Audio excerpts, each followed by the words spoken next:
I'm like Mello when I shoot, I don't miss. Yeah, they better check my stats, call me Chris. Yeah, I ain't fly, but I'm known to whip that trick. Yeah, real quick, dog, let me talk my ish.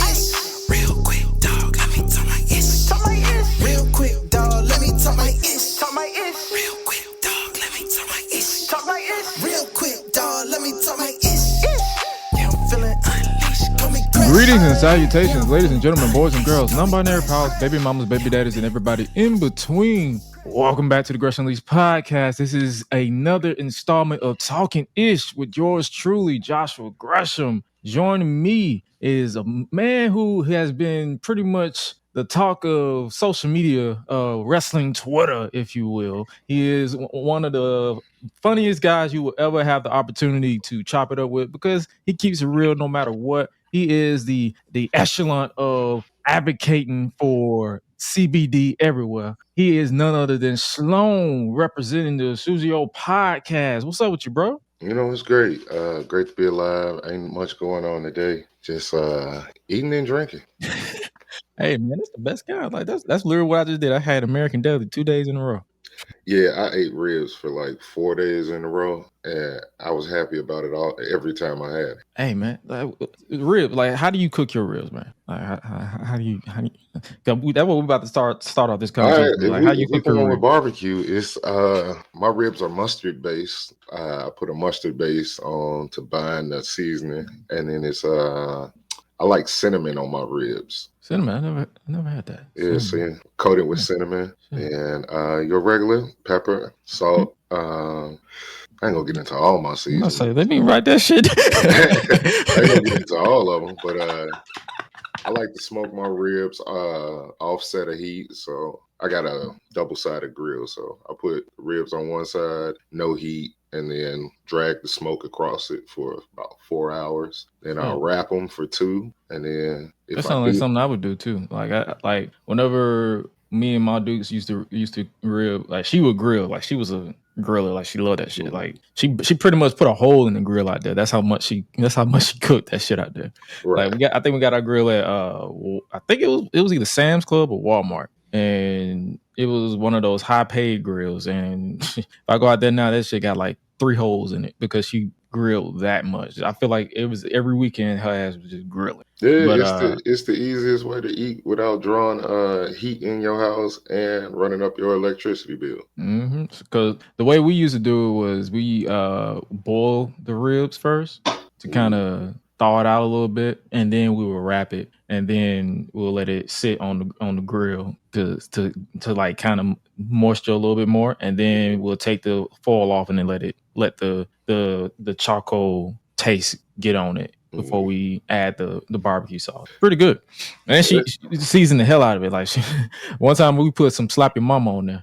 Oh, the barbecue. Oh yeah. I know. On the season, just to test it out. I'm like, bro, this is the best shit I've ever had. So we're gonna do that more. So whenever I get around to grill some more, I'm gonna definitely do that. How long you been a wrestling fan though? Because we found each other through wrestling Twitter. Surprisingly. I want to say for about 36 years. Oh, so before I was even born. Yeah, man.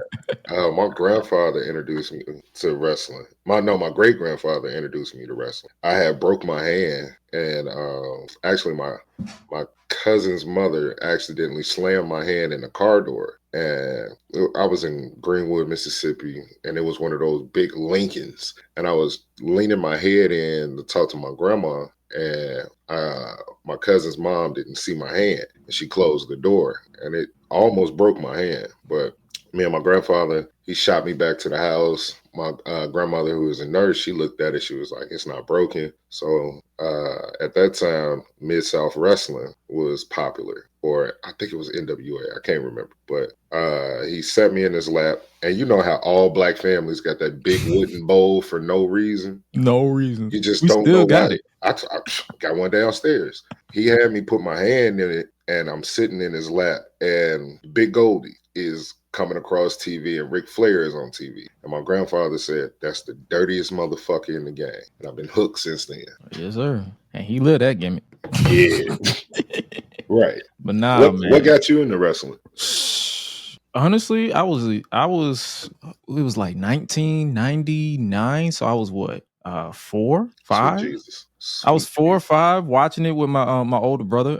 My uncle, my great grandmother was into it, and she got my uncle into it, and my older adopted brother / cousin, because my mom adopted them, adopted him and his sister. He was watching SmackDown because it was on UPN. Like we didn't have Raw access to Raw, so we was always watching. So he was always watching SmackDown. WWF SmackDown was like 1999, so I believe it was The Rock and battling Triple H around that time. The Rock, Right. I think Stone Cold, he was on his way. Oh, he was out because he got. I think that was around the time he got run over by a car. So he was. So I think they put it on, and my mom didn't know I wanted out there because she didn't really want me to watch that type of stuff. So I watch. So I'm sitting there listening to. Do you smell what the Rock is cooking? And I'm like, and it's like at that age I like food. So I'm hearing cooking.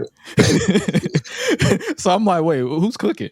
So I'm wandering out there and I'm seeing them fighting and brawling over the place. And I'm like, yo, this is good. Obviously, I got in trouble because my mom was like, what your ass doing out here? Right. So out of that, like every time they would watch SmackDown, I would kind of sneak out there and kind of peek my head in. So I was watching it for a good minute till like maybe 2001, because that's when they stopped watching it. And then 2006, I believe, the beginning of 2006, 2007, the beginning of 2006, I stumbled across it at my cousin's house again. And I think it was around the time they were showing highlights of John Cena and Batista teaming up to face Fit Finley and Booker T, or King Booker. And I was like, who's King Booker? So Booker T got me back into wrestling because he was so goofy with that King Booker gimmick. And then I saw Batista doing the pyro, and I'm like, yo, this shit is lit. Right. So I'm watching it. So I've been hooked ever since. So I've been technically watching it since 1999, but really watching it since like 2006. So I feel like I missed Eddie Guerrero. Like I literally missed him because Yeah, by a 99. little bit. Because 99, I think I stopped watching. I think I didn't really peep him as much in 2000, 2001, because I believe he got injured right out of the gate in 2000. So he was pretty much gone. I was pretty much catching highlights as more so than watching the actual product. Like my older brother and my uncle, but I really started watching it in 2006 and 7. So I'm watching. It's like I feel like the first DVD I think the first DVD I watched was Unforgiven 2006. That was John Cena and Edge and TLC. So that was like the first DVD I watched, and I just kept watching to the point where I became a nerd with it. So I've been hooked with it ever since. And it's funny. My first live event I actually documented on the show was my first ever like live wrestling show was Dynamite, where Cody set himself on fire. I just went to Dynamite in New Orleans. What you think about it? Yeah. It was a show. It was a show. Warlow got hurt, and where I was sitting at, I could see exactly when it happened. A power bomb attempt, and he stumbled back, and his knee buckled, and I was like, "Oh yeah, he hurt." And he kept flexing it, and I was like, "Oh, every time he keep flexing it," and he slammed his hand. I don't know if it had cut away for TV commercials, but he slammed his hands on the stairs, and he was pissed. I was like, "Oh yeah, he really hurt." So like the next morning, my wife was on the flight to Charlotte. He was on her flight, and he sat behind her in first class. And she was like, "Do you know him?" She was sending me pictures, like taking like selfies of herself, but through the seat is Wardlow. She was like, is he a wrestler? I was at first she was texting me, and she was like, this big dude, big white guy is on my plane, and he's talking about he hurt his knee. I was like, big handsome motherfucker with muscles. She was like, yeah. I was like, oh yeah, that's Wardlow. She was like, are you sure? I was like, take a picture just to make sure. And she was like, she took the picture, sent it to me on Snapchat. I was like, oh yeah, that's him. I was like, tell him I said what up. And he was so nice to her and stuff when she talked to him. But I can't get behind Jericho being on TV every week. Nah. It's kind of nasty. It's and if you listen to that match, you can hear somebody in the background screaming, "Boy, fuck you." That's me. That was you? That's me the whole time, because I'm sitting behind the boom camera. So the camera that's on the jig, so you can hear me saying it. Yeah, because it was quiet. Like Super quiet. it was like it was they had moments where it was picking up because I actually watched it. I saw online where people was like clicking away, but I'm just sitting there. I'm like, why is this match happening? And it was long. That's what I'm saying. That was my problem too. I was like, bro, that match they had no reason going that damn long. I'm like, Jericho out there looking like a out of shape granddad, balding at the top of his head. Me and the dude behind me screaming NDA.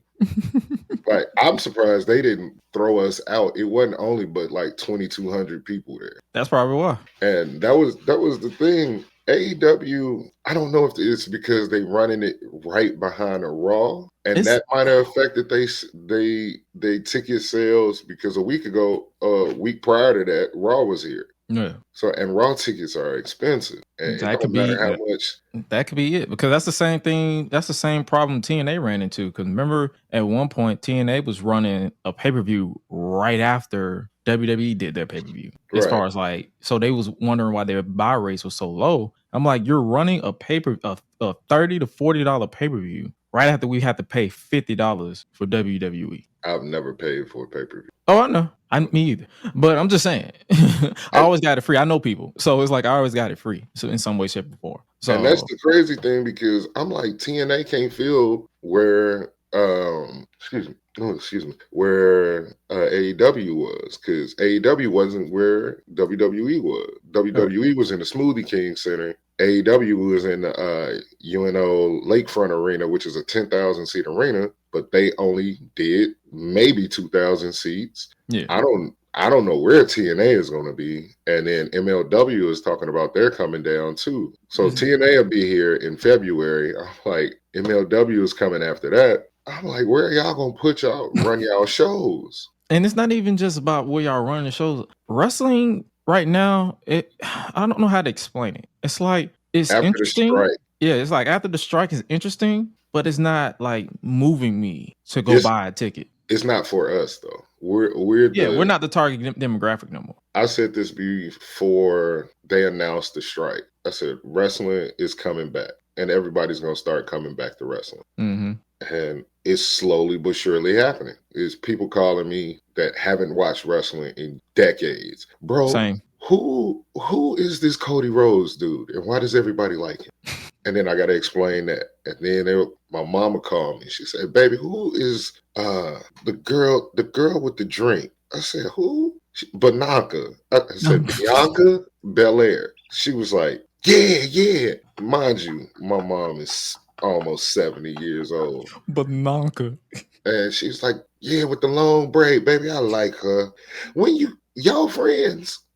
I said, not yet, Mom, not yet. Because she think I'm friends with everybody because she know I'm in wrestling or wrestling media. Yeah. And she's like, oh, yeah. And when you meet Roman Reigns, I said, stand in line. I already know. Thanks, mother.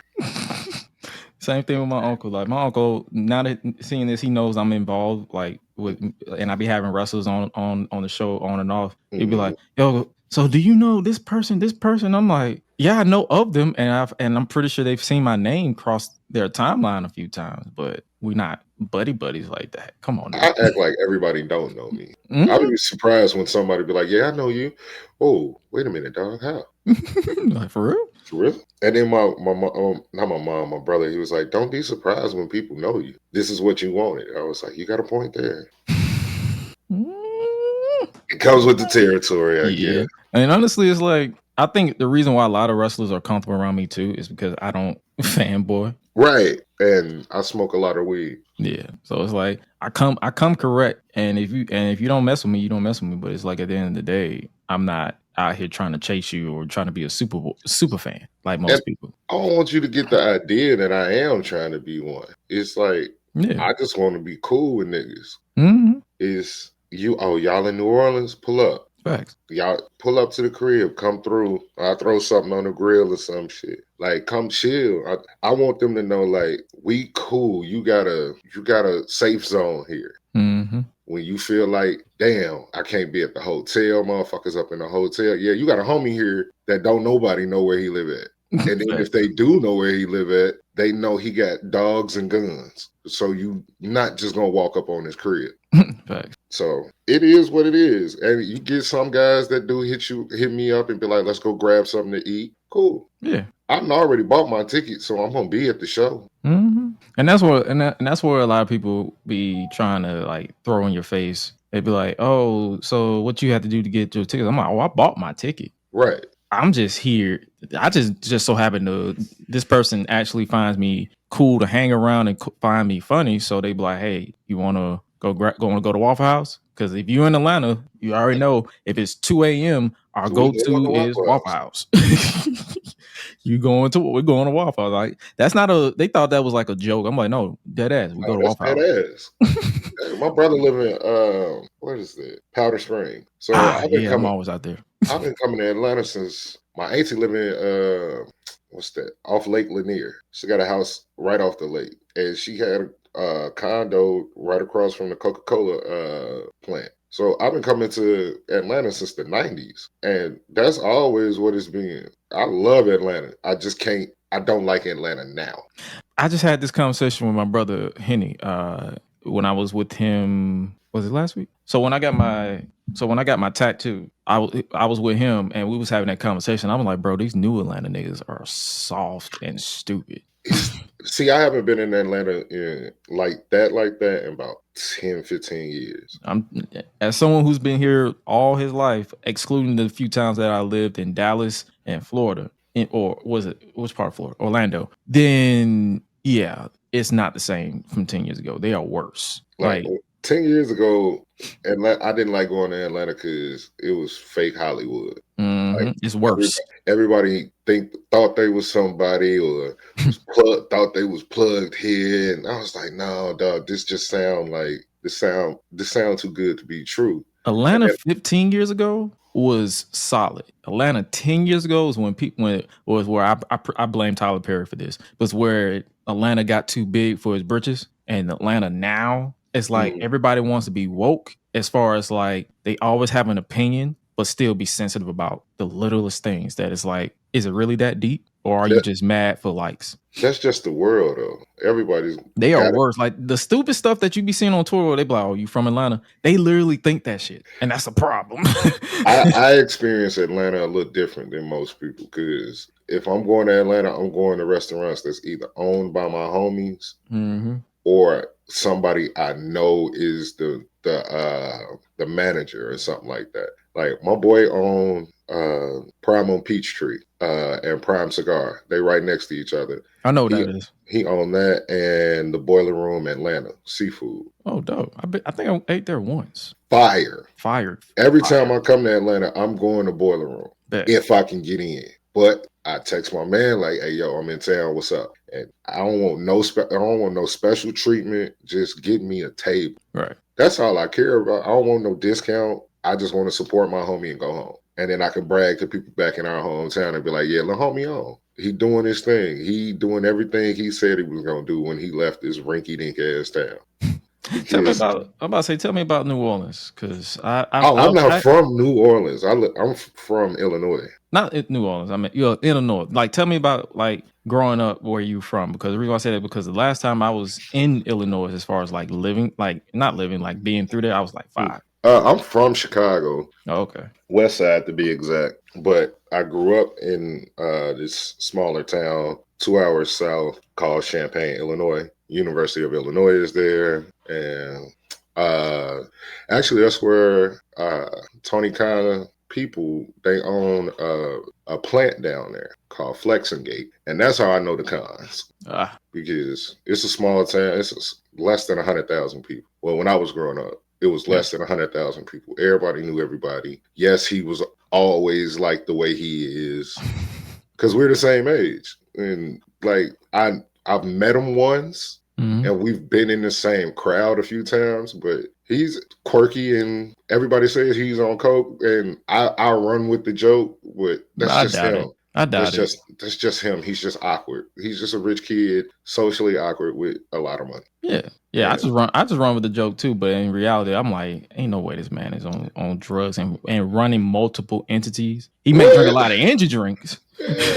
He might be on drugs. He might be, but I'm talking about like he's probably not on that hardcore stuff where he can't function. He might be, but it's all about moderation. I'm trying to play devil's advocate. You like, man, fuck that. I've never seen him do it. Right. That's one thing I can say. I've never seen him. That's what I'm saying. He gives off like the reason why I say he gives off mad energy drink drives because I'm drinking one right now because I'm sleep deprived at the moment. So it's like when he does his announcements and he just be staring, I'm like, bro, that is energy drink eyes I've ever seen one. Because when I was 16, 17, I worked at Walmart for like a year. And we had this one coworker. I couldn't. I worked in TLE, so it was easy. Oh, okay. I'm about to say because I was a stalker, so that shit was brutal. That shit was brutal. I'm surprised I made a year. That 2:00 zone. They pull you from everywhere. Hey, we need everybody. It's 2:00. Come zone the whole. Come zone grocery. What? I hated that shit. I hated zoning. They come out. They used to come all the way across the store to TLE to come get us, and I'd be like, "We got cars, bro. We're not gonna leave. No, you have to come. Everybody has to do it. Does my pay go up?" And I used to yell at them about that. I was like, you can easily drag us off of what we're doing over here when y'all need help, but you can't drag nobody off the floor and bring them in the shop when we need help. So stop coming and getting us. And they was like, well, you got a point. I was like, bye. All right, bye.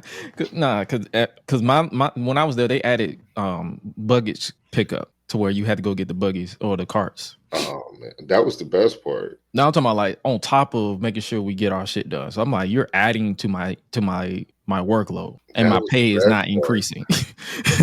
That's when I got to be a real flirt. The camera couldn't hear me. I'll be out there flirting the whole time with somebody trying to pull up on the sugar mama.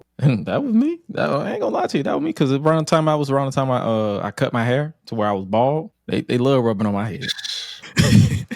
Tell me about it. Well, being bald, I don't miss it because it was cold all the time out here. So my head was a little chilly. But as far as like getting them rubs, yeah. But nah, it's like I was there for a year, so it was I forgot my train of thought. Fuck. But nah, it's like when I had one coworker that was stuck, that was like stock up off of Monster, and there was another energy drink. Oh, Red Bull. So he mixed Monster and Red Bull. So his eyes, every time he walked through the store, his eyes was like, yo, what's up, Joshua? How's it going? Like, that's crack and heroin mixed. That's what I'm like. Wow. How are you functioning right here, boy? Man. How is your liver? Yeah. So whenever I see somebody with those nervous eyes, I'd be like, are you on energy drink right now? So whenever I see Tony Khan with him making those announcements where he just be like, just staring at you, just staring at the camera, I'm like, bro, are you okay? Blink. But you think he's just staring at the camera until you go to a live show and you realize he's staring at 5,000 people. Yeah. So if he nervous as shit, right? You're not the most socially capable person, and he probably gets like anxiety being in front of large crowds, and that's 5,000 people. I don't care who you are. 5,000 people is still 5,000 people. Or in Wembley's, when they sold out the stadium at Wembley, I pissed my pants, dog. See, it's like when I grew up in church, it kind of taught me how to be in front of, because I was at a mega church for a while, so it kind of taught me how to be in front of tens of thousands of people. So I'm kind of used to it. But yeah, I wouldn't be able to talk in front of them, because I think one time I had to come up with a sermon, and I'm like, what am I supposed to say? So I get it. Like that's why I run with the joke, but at the same time, I'm not finna just badger it into the ground. Because one thing, you know what? This is what we're gonna do. Me and you gonna just gonna pull back the curtains with wrestling Twitter. Like, what is your most annoyed trait with wrestling Twitter? Tribalism. Just elaborate, my boy. Go to town on these niggas. Some of these cats aren't old enough to remember when it was two companies, and you didn't have the capability to watch them both at the same time. Like during the Monday Night Wars, you either watched WCW or WWE. It was no watching both. Or if you had cable like we had, we'd watch one in the living room and record it in the bedroom. So if we want to watch Raw that night, we'll watch Raw, record Nitro, and then watch Nitro Tuesday. Mm-hmm. because it wasn't no other wrestling after that until TNA came along. Because Ring of Honor wasn't really popping like that because it was coming on at no 30 in the morning on a Friday night. And the only way you saw that was if you was at the bar. And the bar is just playing stuff on TV in the background while playing music. Now you have so much wrestling every night, you can turn down watching wrestling. Mm-hmm. Like you got Raw Monday, NXT Tuesday, Wednesday AEW, Thursday. I have no clue what comes on Thursday because I don't even watch wrestling on Thursday. Friday is SmackDown and AEW. Saturday is AEW. PLEs are Saturdays. Unless you TNA, you run yours on Fridays, which is smart. Yeah, that's more so on like a on demand thing. So it's like you don't even have to watch it live. It's on TNA Plus. And that's the beautiful thing about it. Everybody's like, oh, viewership is down. I'm like, no, it's not. It's really not. You're getting more people to watch wrestling. It's just nobody's watching it on TV. Everybody's watching it. We digest media differently. And you can tell by age groups. Like older people watch cable. People my age are using their YouTube TV. And I don't think a lot of YouTube TV views count towards the rating. No. And then you have younger people like you who are watching it on YouTube or TikTok or in their clips. Mm-hmm. It's different. Everything's it's the same media, just being absorbed different. And you can't pull the numbers accurately. You know what else also annoys me too is when they bring up ticket price and ticket sales like they're lining their pockets. I'm like, bro, why is this always a conversation of that? Like, you know how many times I tweet? Like, I don't even, you know how I used to tweet over the summer. I changed it up, but now because I got more eyes on me, and that's smart business. But bruh, how many times I had to ignore people always saying, well, the ratings don't match the ticket sales. The ticket sales don't match this. And I'm like, nigga. One time CM Punk came on TV and 200,000 people turned it off. I don't care. I still watched.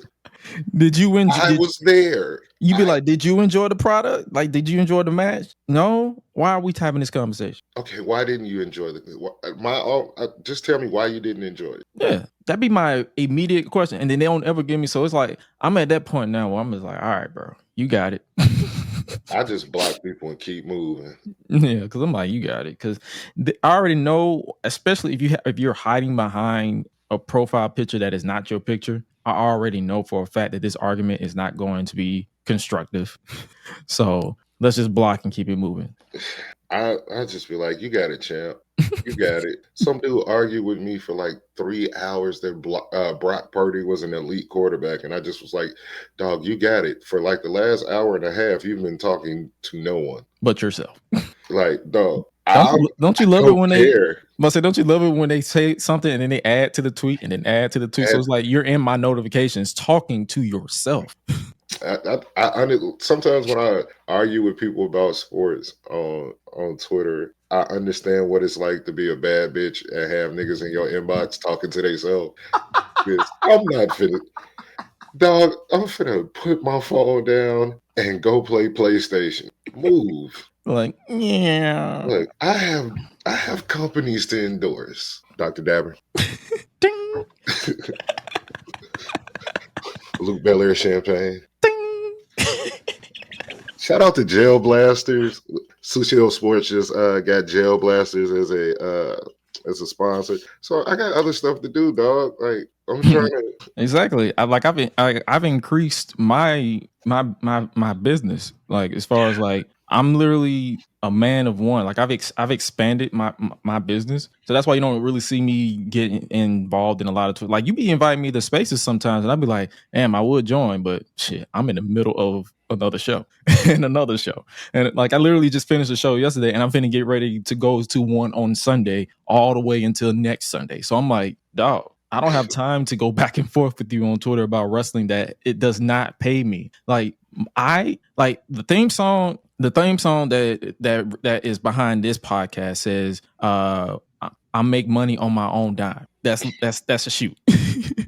Like I literally invest into my brand. I make money to pay bills, but I also make money to invest in my brand. So I'm not finna spend time on Twitter going back with someone who's hiding behind Mercedes Moné Avi about why Sasha Banks should return to WWE, or why Sasha Banks or Mercedes Moné should not go to AEW. I don't care. As long as it's like, I don't go back and forth about these people's contract, because newsflash, ladies and gentlemen, at the end of the day, if the money is there, they're going to go wherever it is. It doesn't matter if it's AEW, WWE, TNA, MLW, NWA. It doesn't matter. If the check clears, they will show up. And if you support the wrestler, you will watch it. Because let's just keep it a buck. Y'all don't really want Mercedes in AEW because you don't want to watch AEW. It's okay to admit. Just tell the truth. As my boy Ron would say, if the Cash App don't ding, I don't get in the ring. If you're not gonna pay me, I'm not gonna talk. It's no point in me going back and forth with you. That's why I tell people, it's like, bro, if you want to get your shit off, start a podcast and actually make money. At least you'll be making money for talking shit. That's why I can always. It's like I have a small respect for people who literally talk shit on their YouTube, and then they show the bottom dollar, and I'm like, okay, continue to do what you do, because people are going to watch, whether it's negative or positive. That's the small respect that I have. And it's like, the reason why I tell people all the time, I'm like, you know what, I'm not finna go back and forth with y'all online, because I'm like, there's money into this podcast, there's money on my YouTube channel. That's why I started the whole what if things on YouTube, because it's like, okay, instead of me giving my hypotheticals on Twitter, how about I just put the time and effort into a YouTube video and make that money back? Because at the end of the day, I'm making money. Or wear your own merch, which you can cop right now. Eat, sleep, flex, repeat. Oh, well, you can't get this Sucio Boys podcast hoodie. This is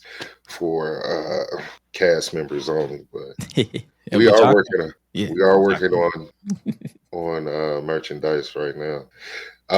Speaking of that, do you have your Wale Mania outfit ready? Shit, man, I'm finalizing that this week.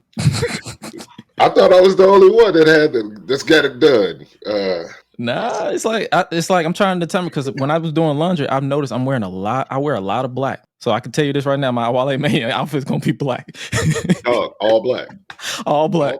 Like literally, when I was doing laundry, literally today, I literally put more black in it than I put like red, yellow, and all these other. I'm like, God damn! All I would do is wear is black. Yeah, but I wear black. Like black is my color, I guess. It is.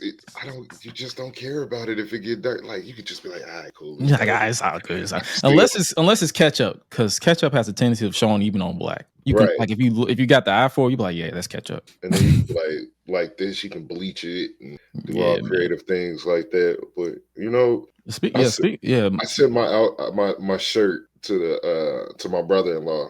Shout out to Creative Custom Goods, or is it Custom Creative? I don't know, one of them. Because I just DM him stuff that I think about, and he's like, "Oh yeah, man, I can do that, no problem." So I'll tell you about it off here, because I'm gonna be mad if somebody got it all. No, it's a few designs I got that are in the bank right now that I'm still waiting to kind of like, I guess, feel if I want to go release it or whatever. But it's tied into the whole slogan. Yeah. So. Nah, this is just on some troll shit. I'm coming to have fun that weekend. Oh, for sure. Like I told my boy Highlight Dwayne, I was like, bro, if we do go to Mania, I just want to go to Philly. I'm like, if we do go, that's what I'm saying. I'm saying if we do go to Mania, it'll be on some like just to knock it off the bucket list. But if we don't go, that's always next year. But I just want to go to Philly. Oh, you ain't been to a Mania? Nah. Oh, that's why I keep pushing for them to come back to Atlanta so I can just go down the street. If I go, this will be my third one. Yeah, it's like so far I've only been to SummerSlam. I haven't been to any other PLEs, but I go to all the Raws and SmackDowns when they come to town. But I haven't been. I meant to go to SmackDown. They literally just came. Well, Roman was there. Atlanta acknowledged me. I was meant to go, but I just forgot to buy my ticket. So when Raw was in New Orleans last week, I didn't go because my flight didn't get back from Costa Rica until 10:30. I was like, oh yeah, well the show's over. That's right. My wife was like, well, maybe you'll bump into somebody on the way in the airport on the way out. I was like, babe, our flight is the last flight in or out. Because New Orleans shut that airport down at 11. Yeah. The latest you can get in is probably 11:30. But after that, all right, see y'all at 6. First flight out is at 6, guys. So See We'll you. see you then, unless you sleep in here. But the rest of the staff is gone. The security, it might be one security guard at the front, and that's it. They shut down. Yeah. Once we Mania week because I want to go out there like at least like Thursday. Oh, I get there Wednesday. Or that's what I'm saying, like Wednesday, Thursday, kind of like see what's going. Because that's what I did for SummerSlam in Detroit. I got there that Wednesday because I was already that Sunday through Tuesday. I was already in North Carolina for a show, and I was just like, okay, I'll just fly back to Atlanta to reset my bag, and then just because I already paid for my ticket, so I'll just fly right out that Wednesday and then just relax because shit didn't really pop off until that Friday. So I was just like, that just gave me 2 days to just decompress, reset, pretty much chill, see the city. Because I believe that was the first time I've been to Detroit since 2012. So it was like I just walked around and just started like just to see what I can get into, and that's what I'm gonna do in Philly because I believe I've been through Philly, but never like in Philly. See, So, I got family in Philly. my boy Dwayne got family there too, so it's like I already know it's gonna be a vibe, and I got some It's people. a I got vibe. people. I got people out there who rock with me, so I already know I'm not finna go into. I ain't getting in no drama, so. Oh no, my best friend. Shout out to Violator All Star DJ Super. He live out there, and the only thing I got to worry about is just getting there. Mm-hmm. I ain't got to pay for a place to stay. I'm gonna go to all my favorite Philly spots to eat, and I'm hanging out with a DJ, so I'm going to clubs for free. Might end up at a Villanova game. You never know. You never know. Mm-hmm. It's just love every time I come to Philly. Yeah, I'm ready though, because I was in Tampa for Royal Rumble weekend. I just didn't want to buy no tickets. And that's the thing. Like for me and my wife, we went to Mania in Tampa, and we felt we got robbed of an experience because it was the coming out of COVID WrestleMania, Oh and yeah. they had the cardboard cutouts, and we was like, this is whack. And we Are was you talking like, about to fill out the stadium? yeah. So it was like I wasn't even sitting next to my wife. It was me, a cardboard dude to the left and the right, and then like a couple of seats down my wife. It was weird, Jack. Nah, that's It was just weird. weird. And then we went to Dallas, which was fucking lit. Dallas was crazy. And the only reason we went to Dallas is because my other best friend lives in Dallas. So I just stayed at his house, and all I had to do was barbecue one day. Okay, cool. I can do that. I can watch my adorable niece for an hour or two while y'all sleep. Yeah, this is easy. I got y'all. Uncle Sloan is here. Move along. Go do something y'all want to do. Then I ended up going to his theater and busting his head in NBA 2K. Like he just didn't. It didn't go well for him that week. It didn't go well. But he got fed. He got a great meal. A couple of great meals. At least your stomach. At least you left with with some food in your belly. That's all that. Right. That's all that matters. Right. A hurt ego and food in your belly. And we drank. Hey, man. That honestly, that was me watching Rumble week. Like and it's like I always encourage people to watch or consume sports and wrestling that way. Just kick it in with your people, get you some food, get you a drink if you do that, or get you some nice bud. In my case, on Tampa weekend, I had like the best of all three. So I was literally just chilling and vibing. So whatever I was saying on that weekend, I was just like, whatever, blame it on the weed. Hey, look, that's why I tell people if you see me, I'm always gonna have one of these on. I got two of them, and these are Dr. Dabber XS's. I'm always gonna plug what I'm paid to plug. And this one is by Khalifa Kush. This is the Wiz Khalifa model. Man, I take this everywhere with me. It come with a Le Man purse that change colors, and I'm cool with that. You see? You dig? It's fashionable. And if you see me, I got a merch full of drugs, and I'm just having a good time. That's the point with all the with sports. Just in general, just have a good time. Like if you that type of person that's just want drama, I'm the wrong person. Because I'll stare into your soul to kind of give you the hint to leave. I'm the right person. You said what? I'm the right person because depending on what type of drama you want, I'll give it to you. Hands, feet.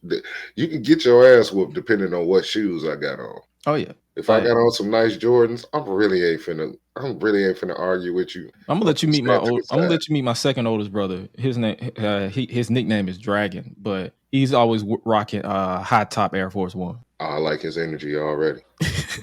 So, were you online around Christmas where I posted the dancing dragon? He was the one that was dancing in that video. So he was dancing in Air Force high tops.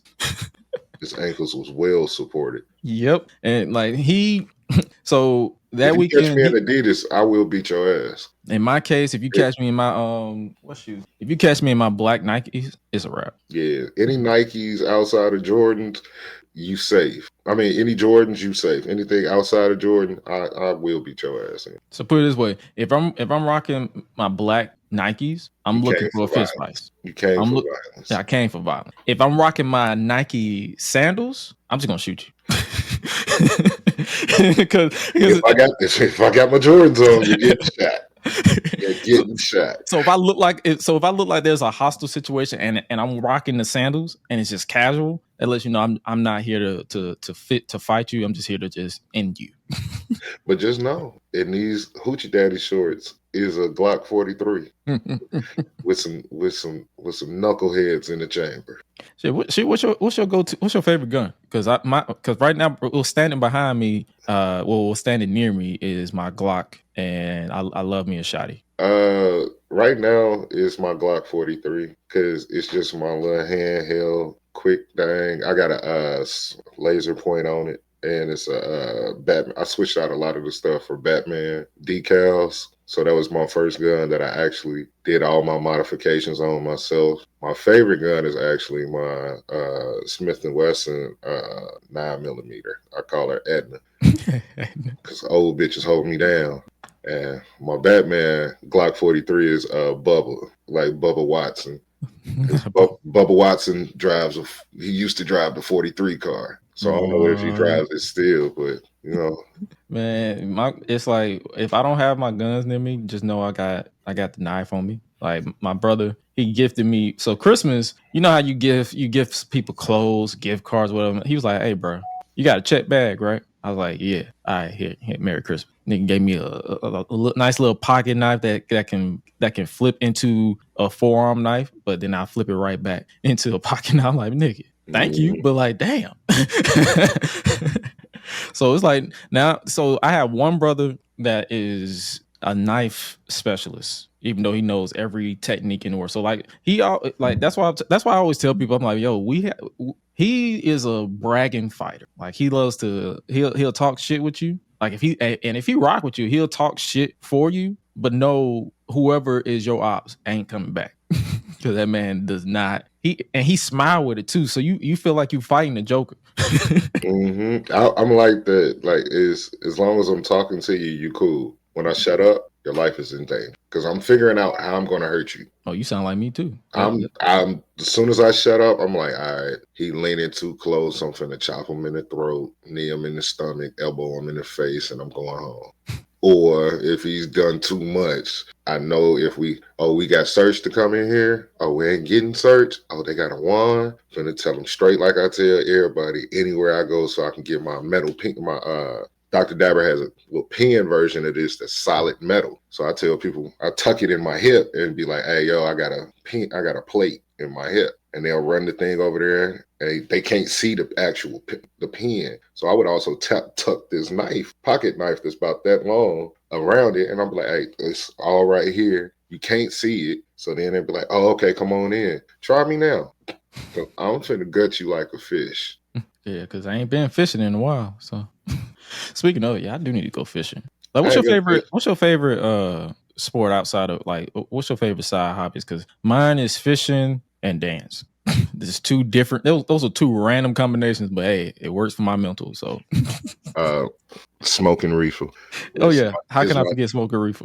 Is my number one thing to do. Video games, furthering this podcasting business, which is starting to further itself. That's what's up. and I'm a bowler. I ain't bowling in a minute. I might go tonight because my wife ain't here, and she ain't got her. She got nails, dog. She don't want to go, I and don't want to break her nail and all that. she'll just throw the ball. I'm like, move. I'm serious about this. Like, move, get out my face.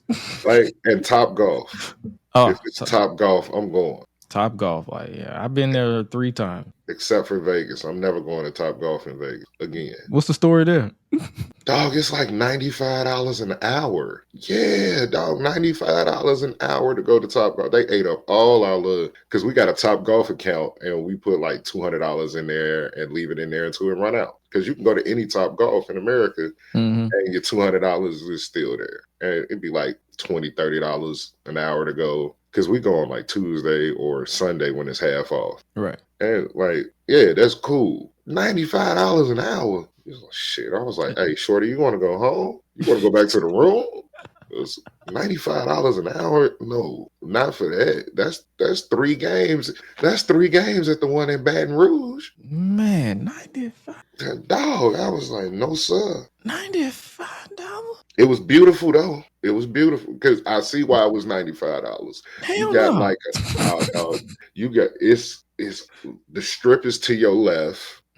So at night it's just lit up. They got 3 big ass huge TVs out there. I don't even know how big they are at the back of the net. And then I think the spear is like over to the right. So it's in like a perfect location. I see why it's $95, but I ain't got it, dog.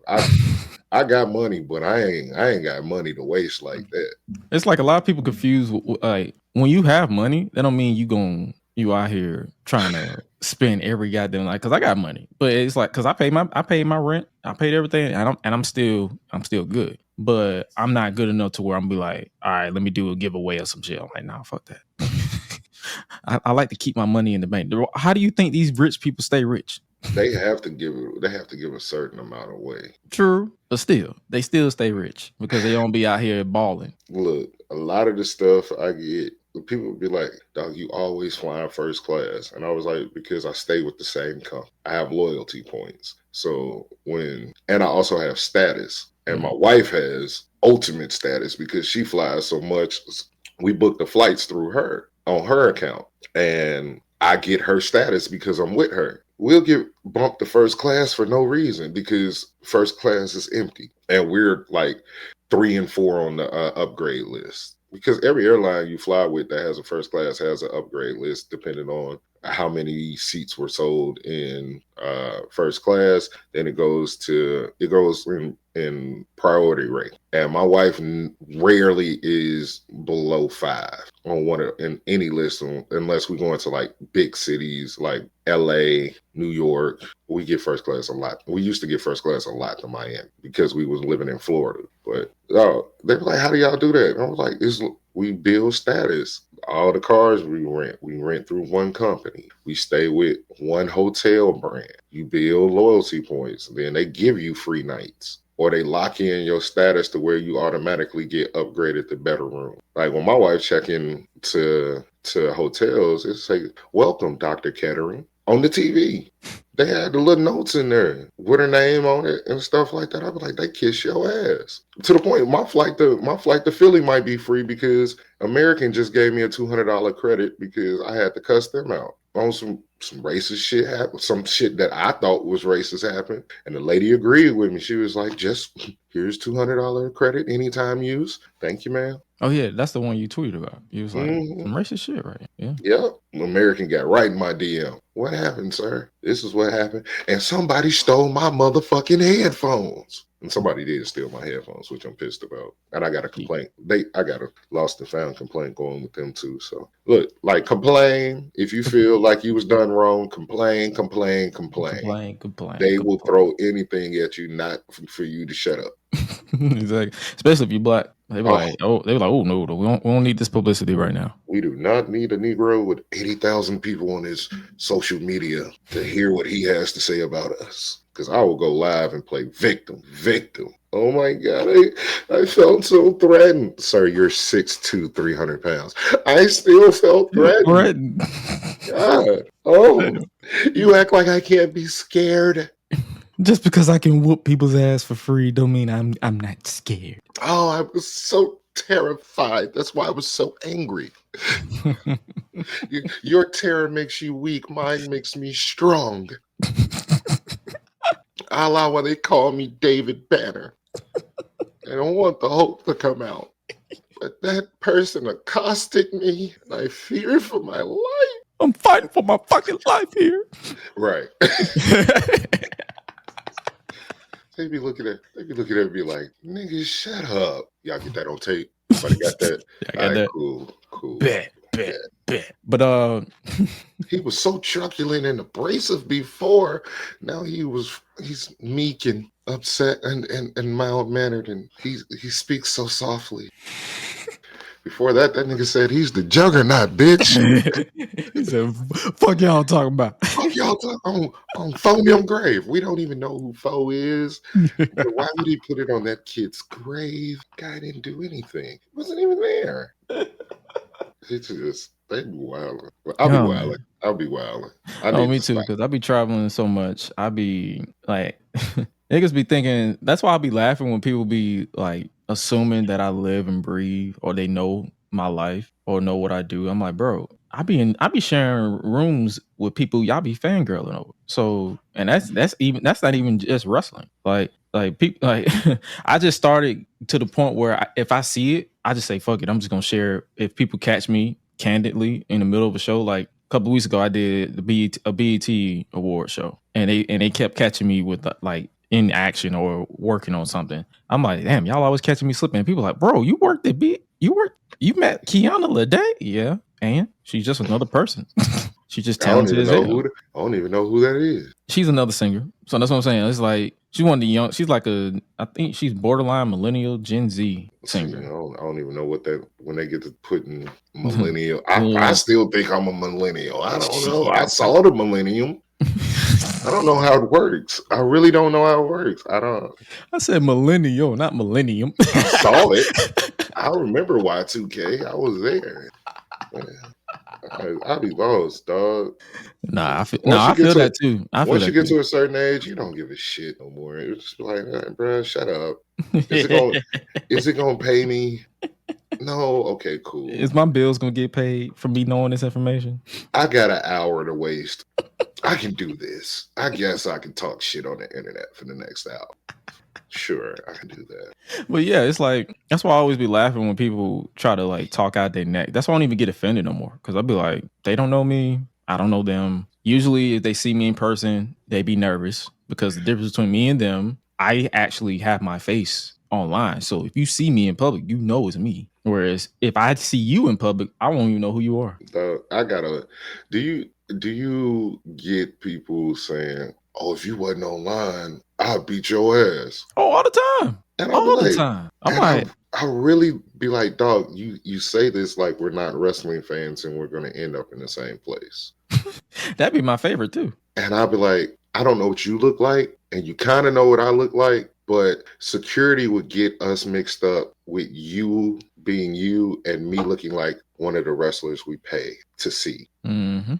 Because security got us surely mixed up at Dynamite. Oh, they thought you were a wrestler? Lady stopped me. I was talking to two ladies in my section at the top. One lady was in a wheelchair, and we conversing for about 15 minutes. And security walks up, and she says, "It's nice of you to come talk to the fans while the show is going on." I said, "Ma'am, I'm a fan." She was like, "You're not a wrestler?" I was like, "No." She was like, "I was going to take you to the back." It'd be like, "Okay, you're lost. You must be lost. Come on, let's go." I was like, "No, I'm just a regular fan." Dog, at Wale Mania, it was a level that went from general admission, and you had to walk up these stairs to go to the private area. Mm-hmm. All of the security in the building either thought I was a wrestler or I was security for wrestlers. And the Wale Mania people thought I was security for the building because I happened to be sitting by, like, to get on stage, you had to go through this door and up some stairs. My big ass just happened to be sitting in a chair by the door. I'm not wearing I was wearing this hoodie. I wasn't wearing no security staff stuff. And every time somebody walked past me, they was like, "Can I go upstairs? Can I go in?" Nigga, I don't give a fuck.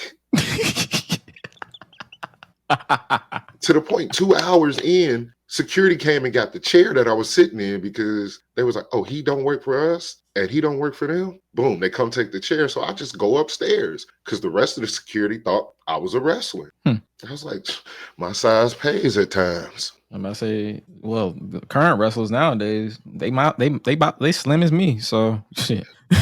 And then when you go to stuff like Wale Mania and you're able to actually talk to wrestlers and like WWE and TNA and AEW guys, you see that they're really not that tall. No, I've met a few of them, and I'm like, bro, we are the same height. Y'all be lying on y'all height, because I was standing. All right, so it was me. I stood next to Rey Mysterio one time, and he was like on Google. It was like he was like 5'8". I'm like, nigga, you are 5'5" at least. It was me, Shane Taylor, Ricky Starks, and AJ Francis all standing there talking. And I'm a big dude. Ricky's a slim dude, but he's tall. Mm-hmm. Me and Shane the same height. Shane's just a little bigger, like muscular wise than me. And then AJ is 6. He's legit 6'5". He's tall. Yeah. We're standing there conversing, and you just think you big until Omos walks past you and blocks out the lights at the top of the club. Like, it got dark quick, and you just look up and you just like, oh my God, this man is 7'4". Which I think he's a little taller. I don't care. That man is huge. And you just like, what the why? fuck? If he was like, "What's up, guys?" and just look down at us like, and like move, it like shuffle through us like we were, like I do normal people. I felt what it's like to be a little person, normal. He was just like, yeah, and kept moving. I was like, God, and all of us was like you don't see it until it's right up on you, and you just like, damn. Y'all was sitting there looking like, remember those games you used to play on at Walmart where you had to look up? Yeah. Y'all was like, man. And I'm glad he kept going, because I wasn't gonna keep looking up talking to him the whole time, because my neck was gonna start at the while I'm gonna be looking at your stomach, because I'm not gonna keep looking up. I'm not gonna keep looking up. I'm like, hey bro, you want to take a seat so we can see eye to eye? Yeah, I'm gonna stand up, but you gonna sit down. I don't like you looking down on me. I don't like you looking down on me like Mufasa did in Lion King, bro. But he's just everybody I met was super nice, and I feel like that. Like, a lot of wrestlers are nice unless you cross them. And I think that's everybody. Dog. That's everybody. Because I'm the same way too. Like, I'm nice to everybody until you cross me. I had a 10-minute conversation with Rocky Romero and didn't know who the fuck he was. Rocky looked like I'm related to him, low key. I ain't gonna lie to you. He looked like Rocky everyday Joe. He looked like every drunk uncle at the At the cookout? At the cookout. But like, not the sloppy drunk uncle, the uncle that's drunk. You know he drunk, but he got it together. Mm-hmm. And like, to other people, you wouldn't know he was drunk, but he got a little. He got a little. He was just talking, and I was talking, and somebody walked up to me after he walked off, because he was like, hey, you know where we smoke at? Or where the smoking section is? I was like, yeah, upstairs, door to your left. You can go out on the patio. Somebody was like, you know, that was Rocky Romero. I said, who?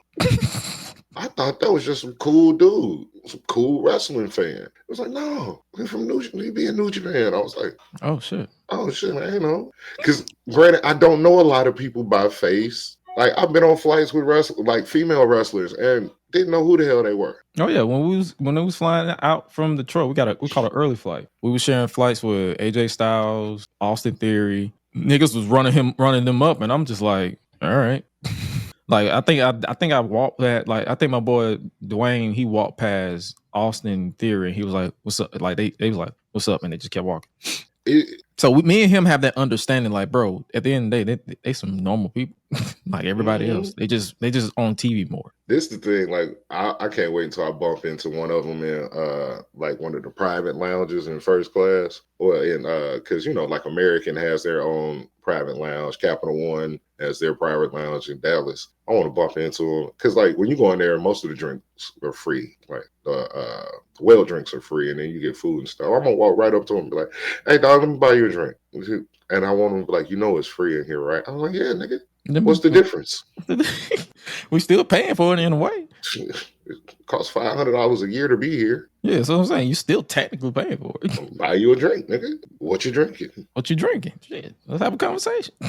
Nah, man. But yeah, for sure. Like that's why I be telling people. It's like, and it's like I feel like a lot of people. That's why I don't really follow them. Like a lot of people just don't really have that experience because a lot of people are surprised when I tell them my longevity in entertainment. Like I've been doing entertainment in some way, shape, or form since I was 7 years old. I'm 29. Yeah. So it's like I've been dealing with celebrities. Like I'll come across your, like if you're in the gospel world, I came across your Kurt Franklin's, Fred Hammonds, Vicky Winans, Vicky Oe, CC Winans, all them people. And in the real world, I come across your Young Thugs, Lil Wayne's, Young that's Jock. Atlanta. Like yeah, like if it's in Atlanta, like literally, I just come across them and I've either dapped them up like if I'm on video or audio, they be like, okay, what's everybody now? I'm like, what's up? I'm Josh, and then they dap everybody up like, hey, make sure you got me sounding good, make sure you got me looking good, don't make me up there looking crazy. I got you. So it's like I come across, and then when it comes to so that's why I always.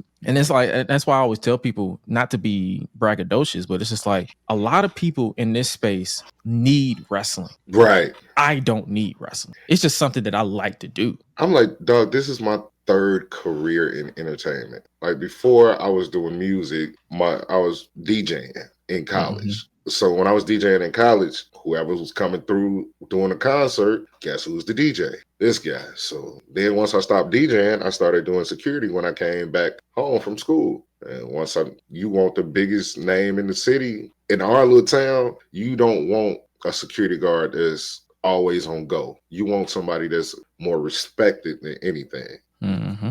And be like, hey, yo, I ain't gonna do this in here because of you. That's who I was in my town when I was doing security. So of course you want me doing all the shows. And if somebody come in, I've done security for Lil Wayne, Young Jock, Young Dro, Big Sean. They got me on, I threw a girl, I didn't throw her. I picked her up and walked her out the building because she wouldn't move.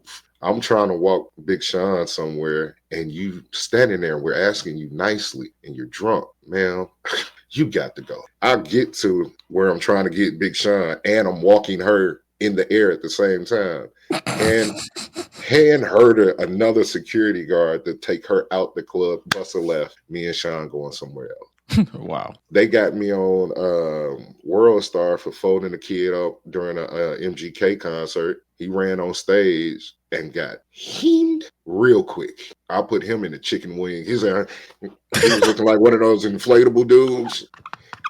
They got me on that time.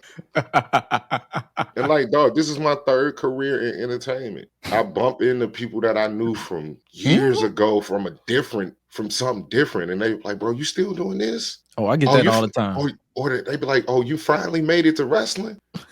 I get that all the time. Like, it was like, we thought you would have been made it into that space. You just now doing it. Yeah. I'm like, hey, I'm slow. I'm like, I be going at my own pace. Like, I don't really rush into it because I like to survey the land, make sure I ain't wasting my fucking time. Facts. Like, you don't want to come up in here and be like, yo, I'm a rushing because I'm a fan of this, but then you end up getting blindsided because you got caught lacking. Right. I got caught lacking once in this space, never again. Fuck that.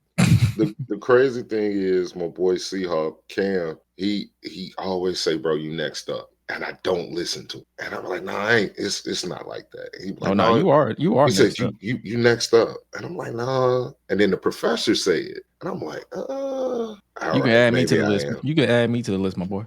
All these allergies. You out here bad today. You can definitely add me to that list. You is next up, my boy. Like, you have that presence about you to where it's like everybody want to share a room with you and have a conversation with you. So yeah, I'm just an old man. And I'm an old young man.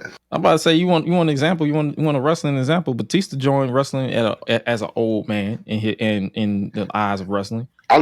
I look at Diamond Dallas Page a lot. Diamond Dallas Page is another thing. Like, he was, what was he, like 35, 38 when he became?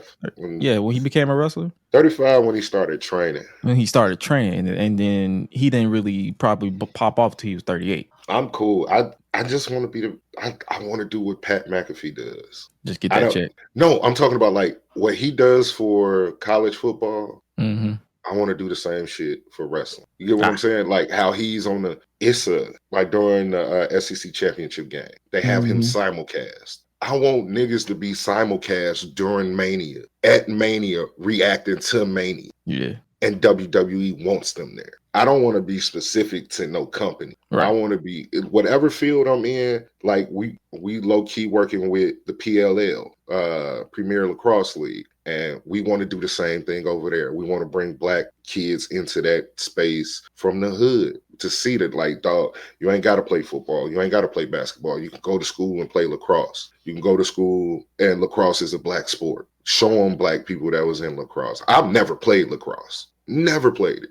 Me either. But my little homie do. And my little homie got a podcast about it. Let me help. I don't know, but I can get you into places or get this sport into places because you can't walk into the hood with 19 white boys with sticks talking about we want to teach y'all a game. Yeah. You can't even walk in with like 4 or 5 black dudes that look black, but they aren't. They don't have, the only thing y'all share in common is being black because you didn't grow up here or you didn't grow up in this situation or you don't know how to fend for yourself in this situation. As where I grew up in this situation. I'm from here. I'm from the street. I can walk in and be something that these kids can look at and be like, oh, he like it. And it's not corny. It's a dude that look like me, sound like me, walk and talk like me, that like a sport that don't look like us at all. Let me check it out. And it's a good sport. Like once I started figuring out that it's like basketball on grass with an extra person, I said, oh, I got this. This is too easy. Once they told me that offense and defense switch side, like you can switch on transition from offense and you still got your defense on the other side.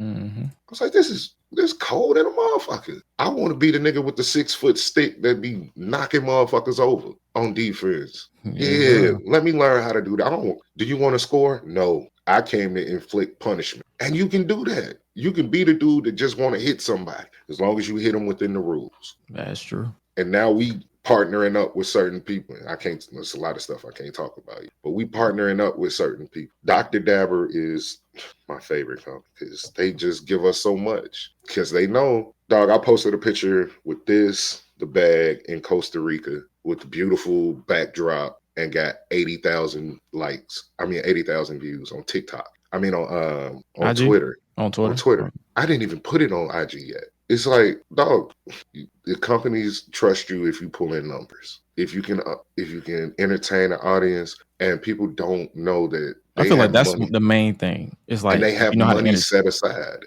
Right. They you have to know how to set entertain. aside. You have to know how to entertain an audience. Like a lot of people don't know that. They be like, "Oh, I can give you an item to sell, but if you're boring, then what's the point?" So or if you're not enthusiastic about it or you don't use the product, you're not gonna be able to sell it. Right. I sold 4 of these. On one trip just because somebody saw the bag and was like, "What's the bag?" I was like, "Oh, it go to this. The only way you get this is if you get this." And they was like, "Man, yeah, I'm finna get one." My boy called me the other day. He said, "Man, mine will be here in 12 to 14 days." I use y'all code, or I went through it because you don't get a code with some companies. You get an actual affiliate site that they click your link and that money goes to you. Mm-hmm. A portion of that money goes to you. And I'm like, dog, these companies have money set aside that will sponsor you. They probably won't even listen to your fucking show. They won't. Nah. Guaranteed they won't. Like, but wrestling? they'll give you the stuff. Yeah. They'll give you the stuff. As long as you make that bottom dollar. Yes, you can have this for free if you're gonna do this on air, X, Y, and Z. Mm-hmm. Cool. That's how sponsorship work. And people think, oh, you getting money from them. No.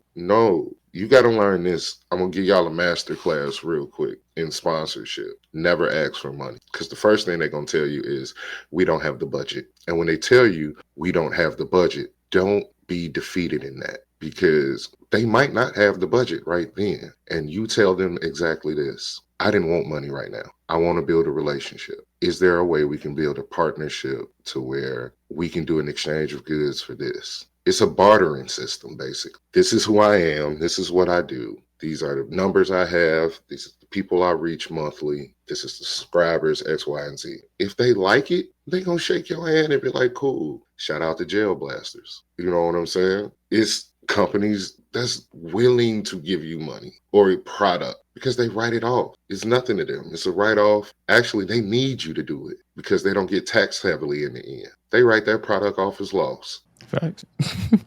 I had to get quiet for that because I'm like, yo, man, y'all learn this because a lot of people, it's a lot of creators, young, old, that don't know this. So it's like it's good to know. It's So, a lot of creators that they create, but they aren't persistent. Every true. Monday I get up and send out 80, 90 emails asking companies to sponsor or to be a part of something I'm doing. Mm-hmm. And that's just what I'm doing on my end. That's not what the team is doing. The other guys on the team are doing. Right. They reaching out to company to bring money in or bring deals in because it looks good for everyone. The whole crew is yelling jail blasters right now, and only one crew got it. But the team supports the team. Right. Now that encourages the next person to go out there and get it on the team. Or the next person, somebody's going, if you're not inspired to be on a team full of dogs, I can't have you on my team. I need 5 people. That's all I need is Yes, 5 people. Because I know you got 5 people that's going to support you.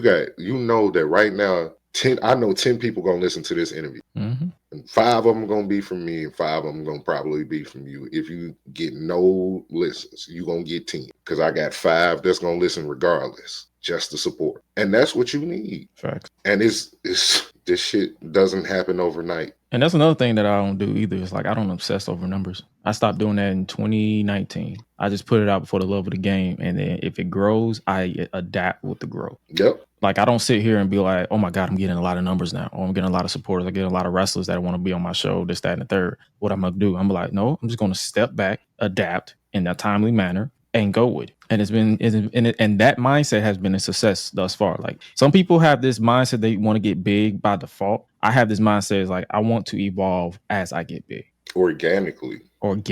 It's like a fat person losing weight.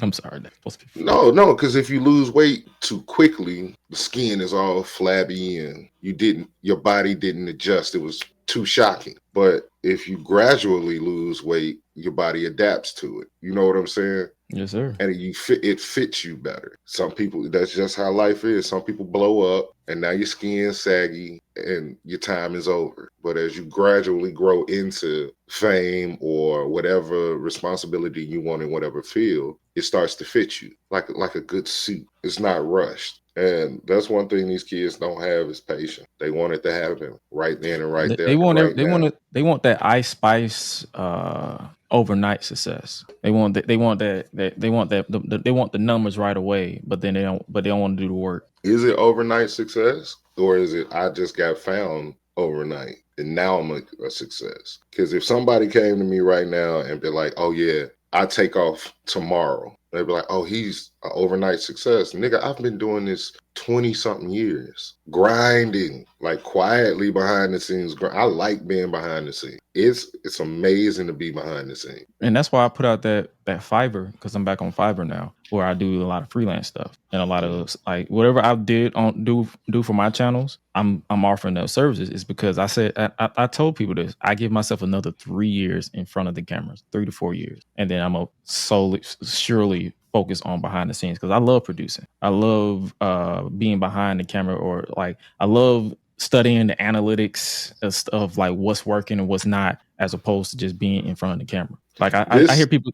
No, go ahead. I'm sorry. I hear people all the time. They tell me you thrive on the camera. I'm like, bro, I'm getting kind of bored. Low key. I don't like being on camera, dog. I come from radio. I'm not the camera guy. I got the voice for radio. I'm good with that. Like, I don't want to be on camera. I don't want people in my shit. I like the shadows. Oh yeah, for sure. Like hyping up and that's my goal too. Is like help the next. Right. Generation. I'm the guy. I'm the guy that when we go out, I garner attention, but I pass the attention off. So like if we go out, I'm also the one. I'm the wingman. If we go out, you be like, oh man, she bad. I'm finna go talk to her. Mm-hmm. Hey, excuse me, Sugarfoot. No, it's not for me. I came over here. It's like the warm up act because my man is finna come talk to you. But I just want to check the temperature over here first. You ain't got to do that for him. No, I ain't doing that for him because one, I came out with 8 dudes and I really didn't want to be around none of them. Y'all fine. I came over here. I've been smelling I've been smelling dude all night. I've been dudes all night. I need the effervescence of woman, and boom, and that's how they be. They start laughing. But now let me get my man over here. Hey Johnny, Sugarfoot. I'm sorry, I didn't even get your name. What's your name? Cool. Johnny, this is Cynthia. Cynthia got pretty teeth. All her teeth are there. Her edges are laid. Boy, bro, you was right. She was fine in a motherfucker. I just had to come talk to you, man. Talk to Johnny. He need a woman like you in his life, and will spin the fuck off. She laughing, you laughing, boom. Now all you got to do is not fuck it up. Nah, fuck it up. And they know I'm not coming over there for them because I'm wearing my wedding ring. Right. Non-threat. Some niggas do be on that fuck chick. So you gotta double take sometimes. You gotta reiterate. True. But I got on sweats. I got on sweats. I come to the club like I didn't want to be here. And then I found out that's the style. I'm like, shit. And don't fuck around and have gray pants. You like, well, fuck. I can only wear my gray pants when my wife is around. No, that's what I'm saying. It's like, because I be wearing my gray pants and I be like, and they be catching me they always catch me at the wrong time. I'm like, shit. My thing when I want to feel cute, I get dressed up, which is not really dressed up. It's just sweats, my nicer sweats, a good pair of drawers, and I go to grocery stores and shop and get hit on by the old ladies. Oh yeah, they'll pay for your dinner and your groceries. Telling you, That'd be the best kind. I'm looking for a sugar mama that don't want no sugar. Mm-hmm. I need all the Splendor mamas, the sugar-free mamas. Where y'all at? The ones that just want some company. My wife said I can be loaned out for the right price as long as nothing sexual happens. If you want me to clean gutters and biker shorts, I'm there. If you need me to change light bulbs in the house, I'm there. As long as you putting $200 to $300 in my back pocket, we good, Sugarfoot. You know what I'm saying? Miss Jones, Miss Ethel, Grace Ann, whichever one of y'all, Mary Beth, don't matter. Look here, we don't discriminate as long as you can make the Cash App go down. We are not afraid of the pay-to-play system as long as you pay well. I ain't gonna lie to you. I'm gonna use that. Dog, I'm telling you. What you say? You said not afraid. You say you can do whatever you want as long as the Cash App go ding. Yeah, as long as it go dang. My nigga, you need to make that into a shirt. You can say whatever you want, just as long as you make the Cash App go ding. That'll go dang, cause look here. I even thought about being a professional cuddler, and then I realized I don't like to cuddle. Yeah. But if you gonna pay me, I might think about it. Professional cuddlers, I think it's another one. You got the cuddles, you got the massages. What else they got? I feel like I'm starting a program for Valentine's Day too. You can rent my niggas. A lot of my single niggas, you can rent them as boyfriends to go. We have packages. There will be no kissing involved unless you pay for that package. Please hit my Twitter or my TikTok, Sucio Sloan 217, to see the rates and the gentlemen. We do have them in all cities, major cities. The major cities are Dallas, Atlanta, Miami, New York, Chicago, Vegas, and LA. So, ladies, if y'all need boyfriends in those cities, let me know. I don't know if Josh want to get down, but Josh, he travels well.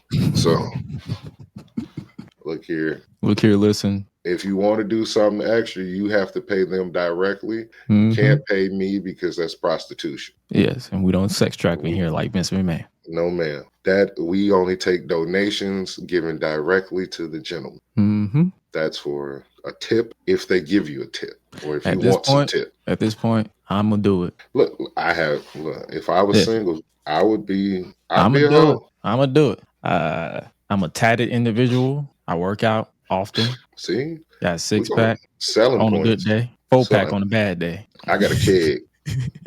I'm not the tallest in the room, but I got a big personality to make up for it. I'm rich on personality. That was my favorite Prince song. But I don't do strange things for some change, but I do make it holler for a whole lot of dollars. There it is. So, yeah. As my boy would say, And there it is. You can take it or leave it, Sugarfoot. There you go. There you go, man. And each soap separately, batteries not included. Right. Right. You got to pay for me, the meal.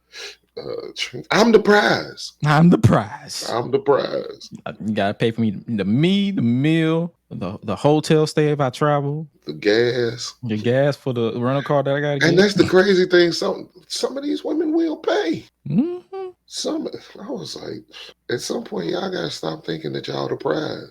It's the means. It's the means that are the prize. It's the means. Come on, what you doing?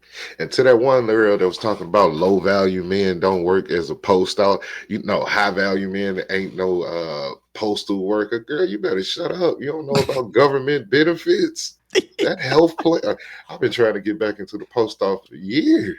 Man, That damn insurance plan.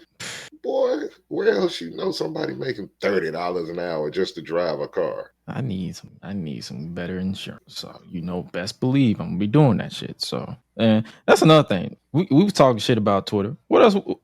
Let's talk about let's talk about dating Twitter. Like, I feel like a lot of these niggas need these women and men need to get called out because I'm getting tired. I don't know about dating Twitter. They always come up on here. It's always a black woman or a black man that comes online with a hypothetical question that don't make a lick of sense. Yeah. When people say stuff like that on Twitter, I just know that they ain't never been in no real relationship. Because I tell them, no way. Some of the stuff they say, I be like, just dog. I just know you ain't laying up to nothing warm at night. Just because of your opinions. Like, I see why you single. Like, and then when I see their pictures, like they always had that one template of pictures. Yeah. They always in the car taking a selfie with a thick ass beard tucked away under their chin. Always got some shit to say. Right. I just be like, dog, you're not the guy to be saying stuff like that.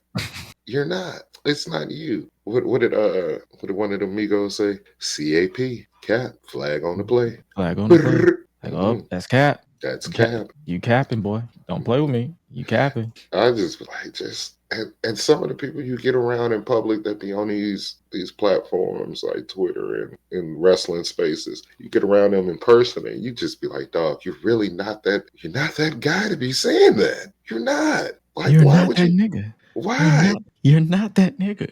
And I'm not the nigga to be saying. Me either. Like, bro, it's like you. I know definitely. You know how the amount of pussy I'll talk myself out of. I'm real with it.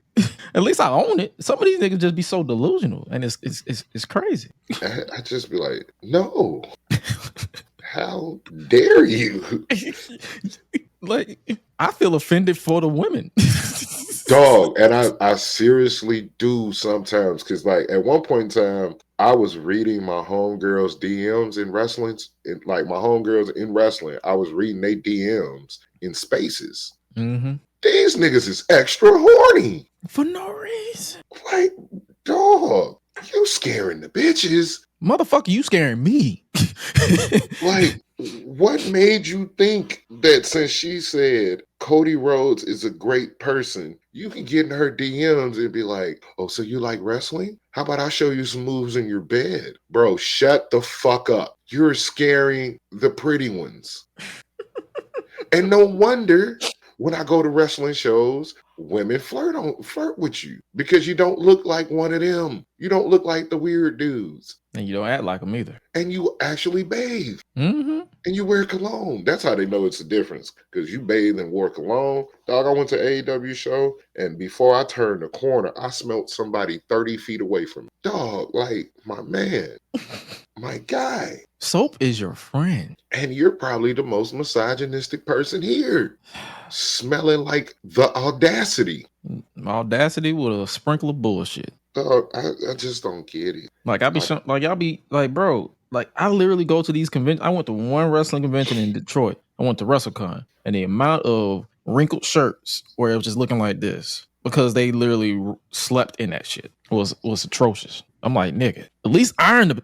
It's like, at least change your shirt. Have multiple shirts. at least take a whole bath, because I already know you don't even take a whole bath. A lot of people don't know what a whole bath is. A whole bath is you basically wash the important parts, your balls, your ass, your armpits, your neck, stuff like that. Y'all probably don't use baby wipes. Baby wipes, man. I already know if you smelling like that. I already know if you do take a shower, you don't even wash right. Jesus. Fix it, God. Fix it. So that's why it's like I rarely go to wrestling events now, because it's like 9 to 9 out of 10, if it's not y'all being weird with y'all chants, it's y'all smelling like shit. Yeah, and if I can't go to like shows and stay, if I can stand far away from people, I'm cool. Because some shows here in New Orleans be in bars, so you can just stand in the back of the bar and be cool. Some other shows, y'all be right on top of each other, and they be smelling like they just wrestled. Like shout out to Tien. She was in Detroit. I'm probably still butchering her name. Like I'm terrible with names, but she's a sweetheart. She was at Detroit, not Detroit, Tampa, and she was like, she got off the out the airplane, and it was somebody who was a wrestling fan. She was like, they got on the plane without a bag. I said, maybe they checked the bag, and she was like, update, there was no bag when they got into Uber. I said, what the fuck? So I know for a fact that particular person did not bathe one time that entire weekend. Not even a book bag. She said no book bag, no. Maybe it was a one-way flight. Maybe they lived it. I hope so. Oh no. I hope so.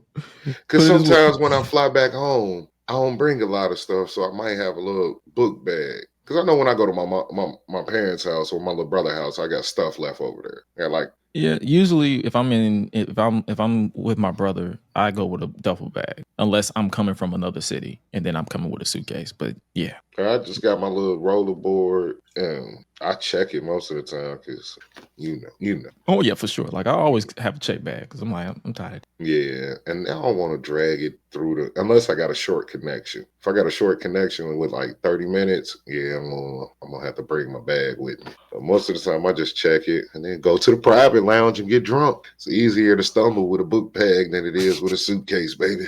Oh yeah, that reminds me of when I went to Sacramento the end of last year, and I had a layover in LA, and this dude was drunk as shit. That be me.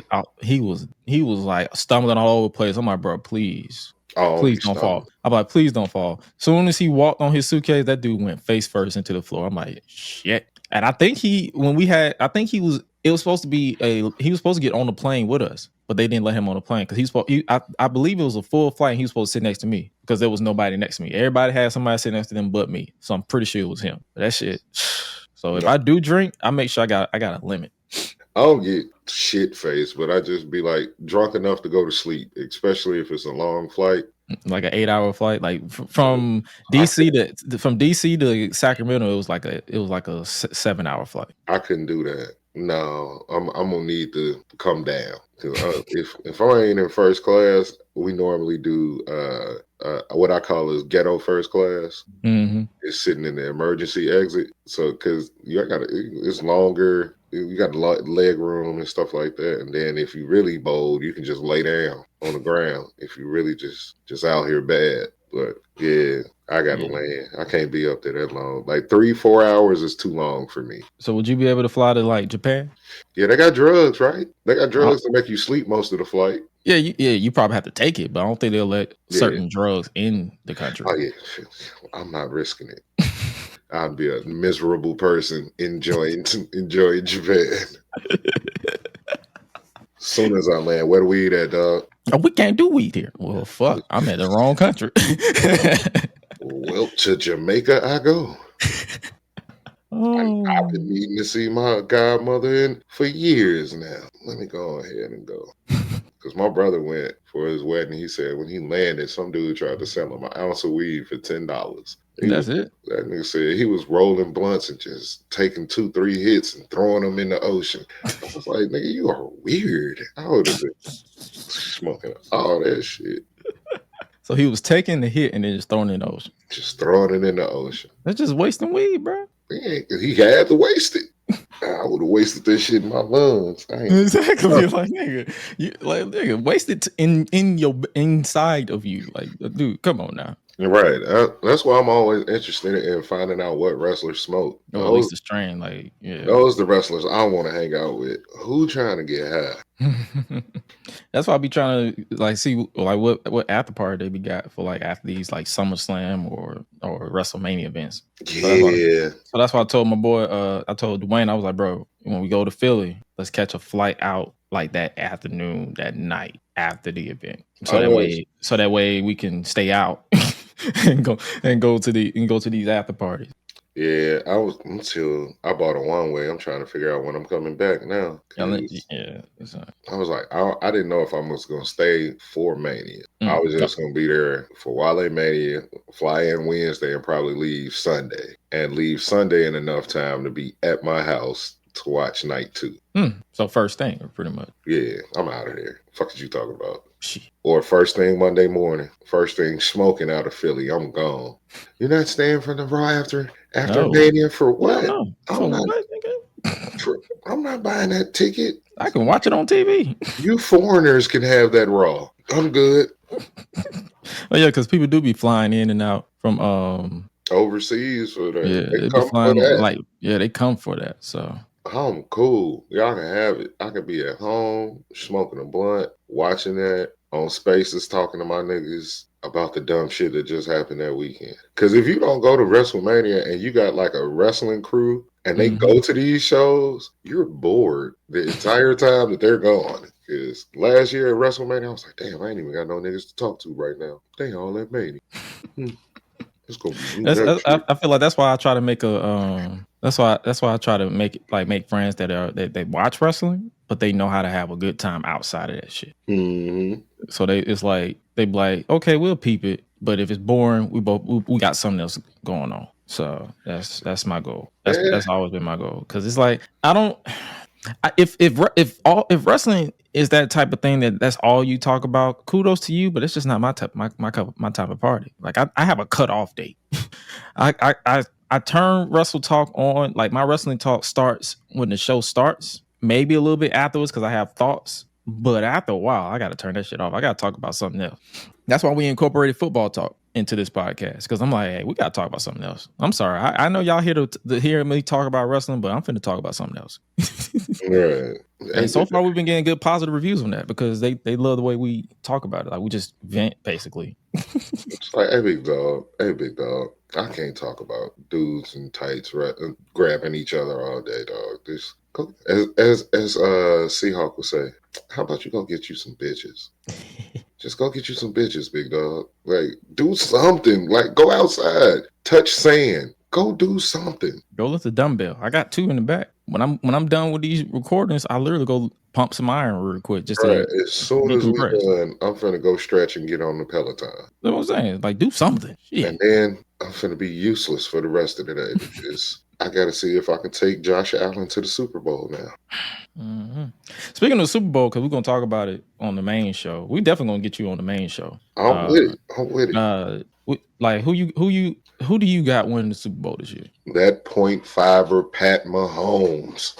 You think they going back to back? Back to back like Drake. I don't bet against 2 people. That handsome, charming son of a bitch, Thomas Bernard Brady. I don't even know if Bernard is his middle name, but it is now. It is now. And that .5er in Kansas City, Patrick Mahomes, I don't bet against them 2. If Brady comes back from 28-3, I don't bet against that man. I watched Patrick Mahomes score a touchdown in 13 seconds to go to the Super Bowl. Man, stop playing with me. I'm not betting against him. I don't care if you go get Ku Klux Klan Bosa's, Chase, you got Deebo Samuels, Christian McCaffrey, Brock Purdy, Ayuk, Kittles. I still am not going against Travis Kelce, Patrick Mahomes, Andy Reid and Taylor fucking Swift. No, I'm done. Once Taylor got involved, I knew they was winning. Oh yeah, once they started doing the water rafter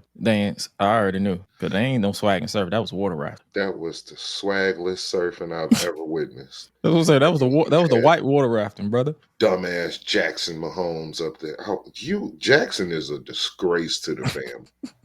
You know how they be like the villain and the real villain? Mm-hmm. The villain of the family is dad, but the real villain is fucking Jackson. What does he do?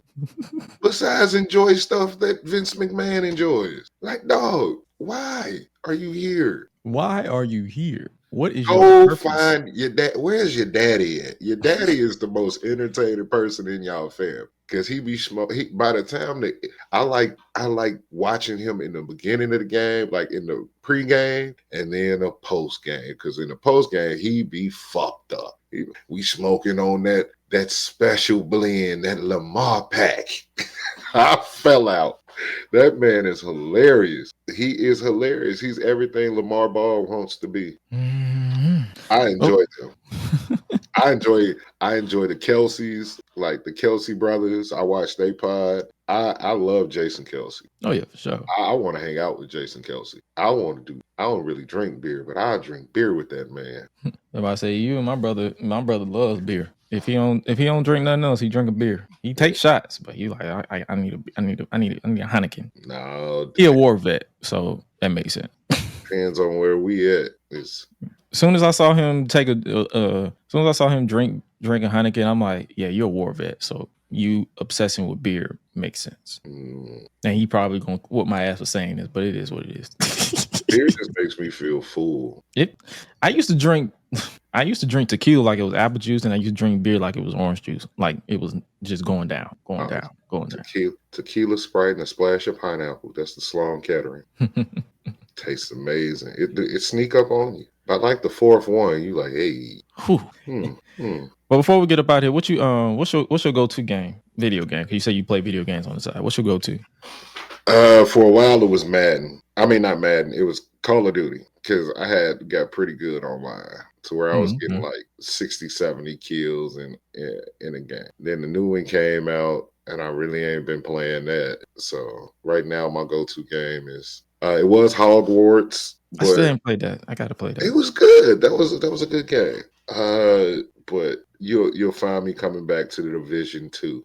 Okay. Because I have it on Xbox and PS4. And some of the homies just got it on PS4, and now we just be 8-9 deep mobbing, just going through boards for. I think one dude went from like a level 12 to a level 23 in like 4 hours with us. Mm-hmm. We have a good time, man.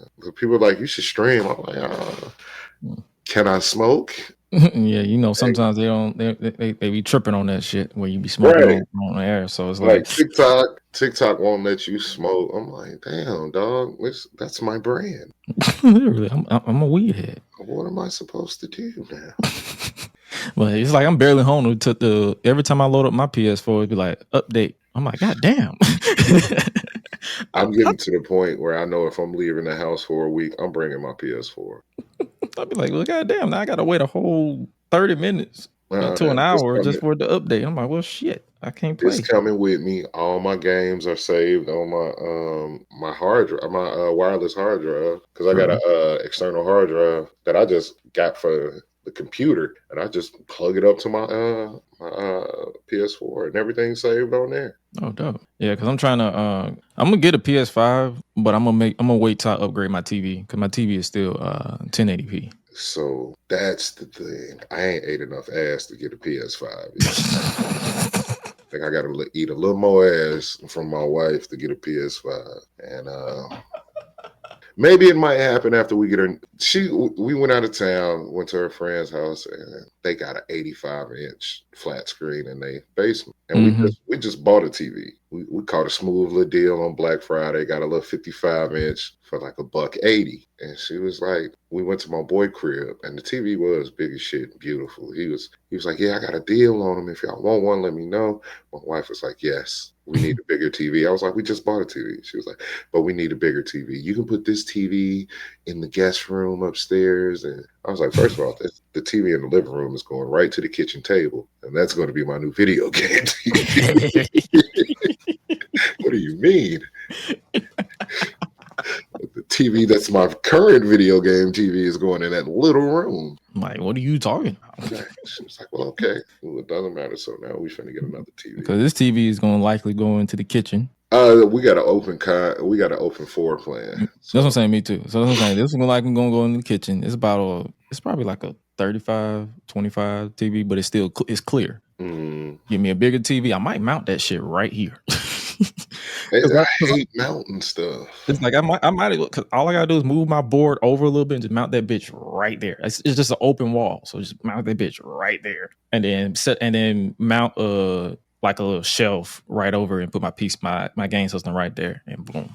Yeah, just condense that bitch because everything's wireless anyway, so you might as well just go ahead and condense it. When we get serious about it, my wife said I can have my own game room, so we'll go from there. We'll see about it then, because I got a little closet downstairs that I don't mind being in. I could put a fan in there in the summer, put a heater in there in the winter, and just go ball. Just sit out there. I can record. I can play the game, smoke at the same time.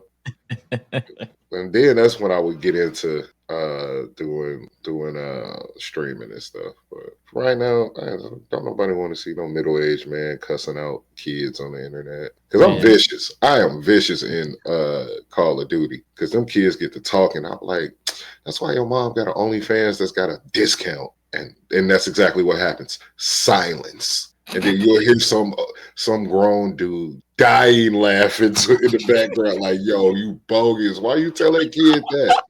I play no games when I come in there to humiliate people. But it will be in spaces, and I'll be playing the game, and people be like, dog, you should stream. And I'll be like, no, cool. You got to put a face to the dude that just told a 9-year-old that your mom out here busting it wide open for a discount. Or your mom busting it wide open on that free OnlyFans where she busting it for free. Boy. Like, ask your mom about Snapchat. Your mom was a Snapchat queen before you came along. Now she want to be responsible.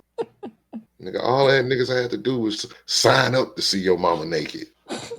And your mom out here foreplaying with an anonymous individual. Not anonymous. That's Mr. Jerome. You know who he is. That's Uncle Jerome. Uncle Ted be there next week. Uncle Dartavius the week after that. Yeah, that's the weird thing. Like, at some point, you're going to have to come to realize your mama was a busser at some point. She busted wide. Fucked up. That's a beautiful way to bring that to a close. I'm like, I ain't got nothing else to say. Like, all I can really say is, try Dr. Down. I'm sorry. Drink y'all some Luke Belaire champagne. I'm a pusher.